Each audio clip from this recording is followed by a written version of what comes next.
అన్ని రంగాల్లో రివర్స్ లో టాప్ లో పెట్టాడు. కానీ ఆయన ఆదాయంలో మాత్రం బ్రహ్మాండంగా పెరిగిపోతున్నాడు. పేదవాడయ్యాడు. అవునా కాదా? మీ జీవన ప్రమాణాలు పెరగలేదు. అవునా కాదా? కానీ దేశంలో రిచెస్ట్ సీఎం ఎవరు తెలుసా? ఎవరు?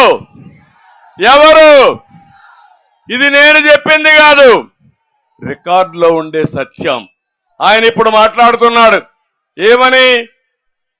రాష్ట్రంలో పెత్తందారులకి పేదవాళ్ళకి పోరాటం అంట.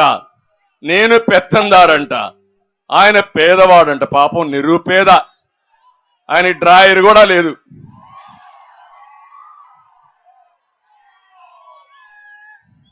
పేపర్ లేదు, టీవీ లేదు, బంగ్లాలు లేవు, ప్యాలెస్లు లేవు, బట్టలు లేవు. ఏం తింటాడో నాకైతే అర్థం కాల. గడ్డి తింటాడు. ఈ గడ్డే తింటున్నాడు, అడుక్కుంటున్నాడు. మా చెల్లెమ్మ చెప్పినట్టు రేపు వస్తాడు, అప్పుడు ఓట్లు అడుక్కున్నాడు. భస్మాసుడు మార్గం మీ నెత్తిన చేయబెట్టాడు.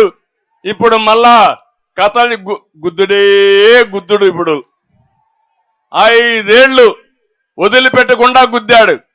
మళ్ళా ఓటేస్తే ఇంకా బానిసలమే. మనం ఆ విషయం గుర్తుపెట్టుకోవాల్సిన అవసరం ఉంది.